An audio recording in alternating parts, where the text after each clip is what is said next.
Naka-timer pa kuya, 1 hour lang tayo. Okay na?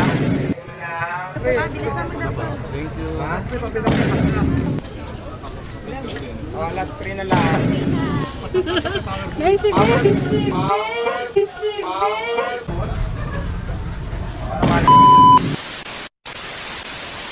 For today's video mga guys ay nagbiyahe nga kami from Pampanga to Manila para lang bisitain si Diwata Pares. Dahil sabi nga nila kung saan yung sikat dapat puntahan. So let's go!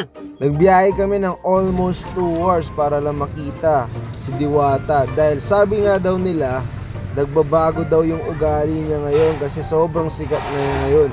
So trinay namin pinuntahan para matignan kung ano talaga ugali ni Mr. Diwata. Dahil sobrang daming nagbabash na sa kanya ngayon mga guys, hindi mo na sila mapigilan, kaya nag-decide talaga kami na pumunta sa pwesto niya para makita talaga namin kung ano yung mga attitude niya sa mga followers niya and customers ni Mr. Diwata. At grabe, ito yung mga susunod na nangyari mga guys. Guys, si Our boy, hello. Oh, last 3 na lang. Talagang pumila ako mga guys para lang mapapicture kay Mr. Diwata kasi sobrang dami na nagpapapicture sa kanya.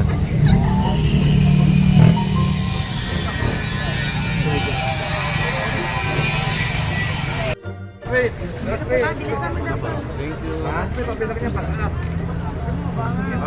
Wait lang ha, may ano lang ako, may gagawin. Sige na ho, may gagawin lang tayo. Okay na, may gagawin. Naka-timer pa kuya, 1 hour. Ayun na. Adrian, hello, shout out. Adali na po. Okay, mamaya naman. As you can see mga guys, kahit busy si Mr. Diwata ay tinry niya pa rin na makipag-communicate sa mga followers and customers niya despite of her busy schedule, di ba? Him schedule. Kaya yung mga napapanood natin sa Facebook minsan na ako para sa akin guys, feeling ko sobrang busy lang niya. Tapos last time may napanood akong clip na parang ini-interview siya tapos may fans or customers siya na parang gumanyan sa kanya para lang magpa-picture. Syempre guys, ini-interview siya saktong ini-interview siya tapos na-interrupt siya. Kaya siguro para sa akin hindi naman talaga siya na nag-iba yung ugali niya or attitude niya when it comes sa mga ganung bagay. Kaya sana mas goods kung tayo yung pumunta sa kanya para makita talaga natin, hindi lang social media or Facebook or video na nagba-viral ngayon. Kaya mas maganda tahan natin at makita, hindi lang sa Facebook. Kasi dami din nagbabash sa kanya na sabi daw na hindi na daw pinipilahan yung Pares ni Diwata. Actually mga guys, pumunta kami doon mga around 1 or 2 PM. Ang dami pa rin tao.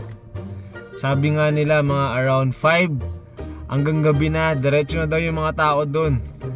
Kaya para sa akin, tinikman namin yung food ng mga kasama ko. Goods naman. Actually guys, to be honest, goods naman talaga. Kaya mas maganda talaga mga guys, kayo mismo yung pumunta doon para matikman. Nagbiyahe pa kami ng Pampanga to Manila, to Pasay para lang matikman yung kanyang Pares. And one thing advice lang mga guys, hindi mo kailangan manira ng tao or ano yung ibabackstab mo sa kanya or ano pa yung kailangan gumawa ka ng kwento regarding sa taong yan para lang sumikat. Guys, lumaban tayo ng patas regardless kung ano man yung kailangan mong gawin o ano man ang dapat mong gawin. Basta tama at patas.